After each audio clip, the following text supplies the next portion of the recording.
Comedy on Cookman. Cookman. Oh yeah! Oh yeah! Comedy on Cookman. Jersey Shore, stand up. Alright, you guys ready for your headliner? Yeah! This is the man that you voted onto this show. Get it going for the people's champ, Manigian.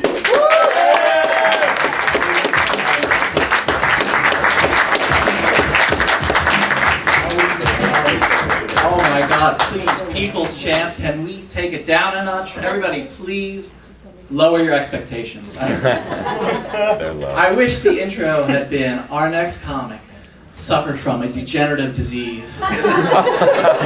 He only learned to talk and stand this very week. Here by special request from the Make-A-Wish Foundation, it's Dylan Manigian! I love comedy, and when I see black comedians, they always come out on stage and they always say something like, "Hey, oh!" And the audience, they know how to respond. They say something like, "Oh, hey!" See, I don't know because I'm white and I don't know. And I'm trying to think, what's the thing I could walk out here and say that would make you people respond? So I think I got something, and we're going to try it. So what I'm going to do is I'm going to quickly reintroduce myself. You'll applaud wildly, and then we'll go for it. And now, coming out to the stage, our next comic, Dylan Manigian!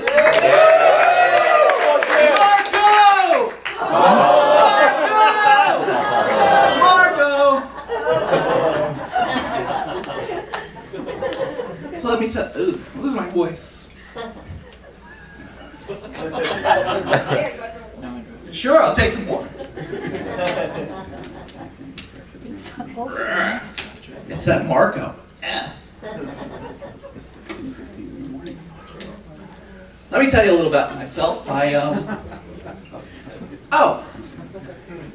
like to cuddle after sex.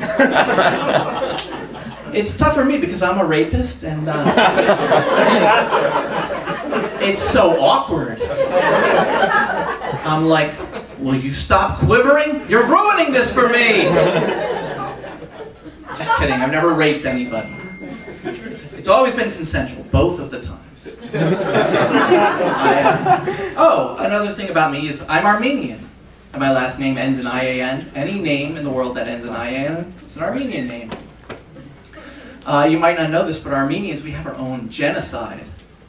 Just after World War I, the Turks killed over 1 million Armenians, trying to force them out of the Ottoman Empire. And sometimes it saddens me to think about the atrocities my people had to suffer. But I'm also half German, so sometimes it really perks me up.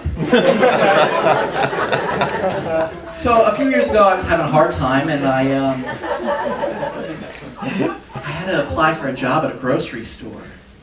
When you go on a job interview, you're trying to make a good impression, and they always ask you that one question where they want to talk about some negative quality, and so they asked me, what would be your biggest challenge as a member of our grocery team? Well, let's see, I have a college degree, I'm almost 30 years old, and I'm applying for a job that pays a little over minimum wage, so, well, I guess I could have trouble putting the boxes on the shelf with tears streaming down my cheeks.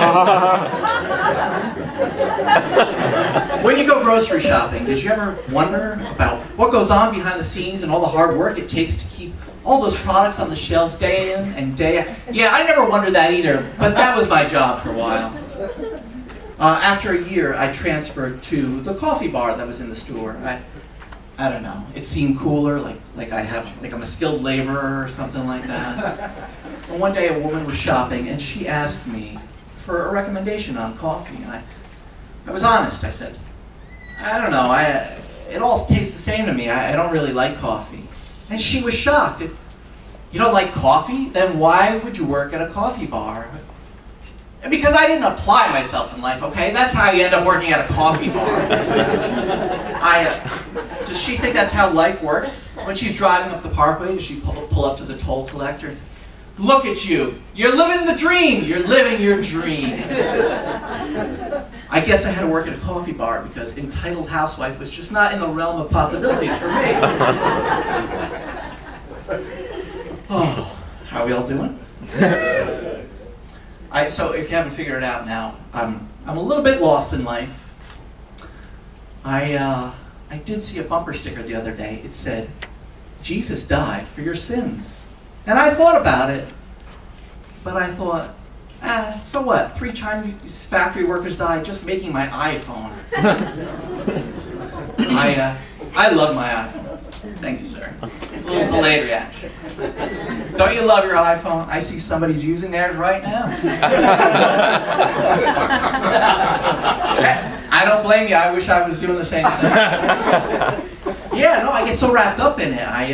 The other day I was looking at Facebook and then I watched a video on YouTube and I lost track of time, checking email, and I looked up and I was driving my car.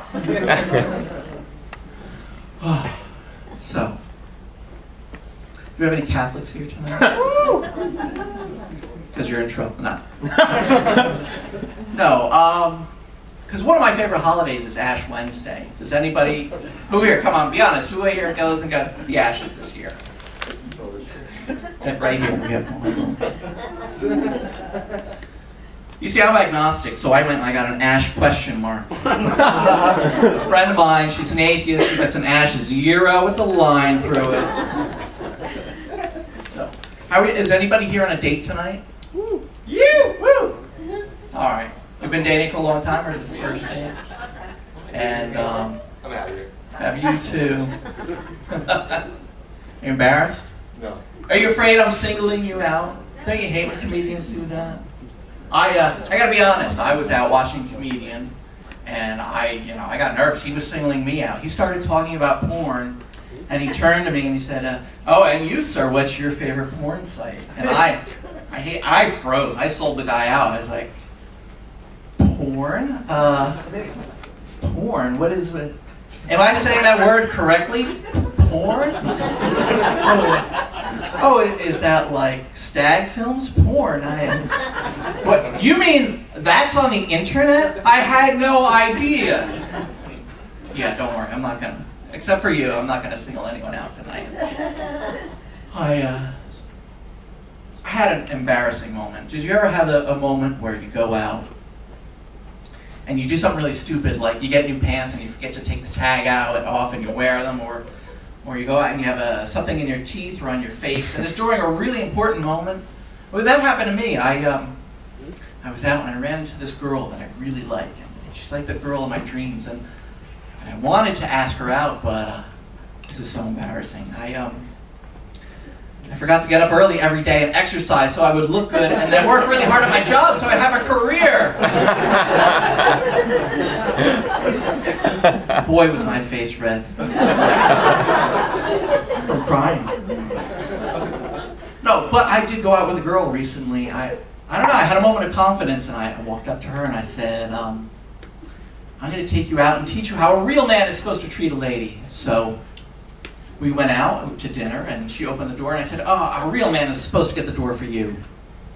And the check came, and I said, "Now, a real man should pay for dinner, but I am broke." And then I took her back to my place, and I said, "Now, a real man would probably not still live with his parents, but..." And then she said, "I'm leaving." And I said, "Wait, you haven't seen the Spider-Man poster a real man would definitely not have on his bedroom wall." So, it's summertime, and there's a song that kind of drives me crazy, because it's got a really questionable lyric in it. Do you know the song, "In the Summertime" by Mungo Jerry? Yeah, nobody's heard that song. Yeah. In the summertime, da, da, da.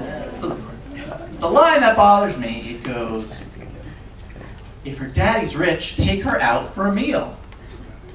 But if her daddy's poor, just do what you feel. Screw her, she's poor." Isn't that awful? And why not make the line, "If her dad's not rich, leave her dead in a ditch." Marco! Marco! Fish out of water? Oh, you don't know that part. All right, thank you very much. Dress every week like Fashion Week. Live every week like Shark Week. Treat every Saturday like Sábado de Gigante.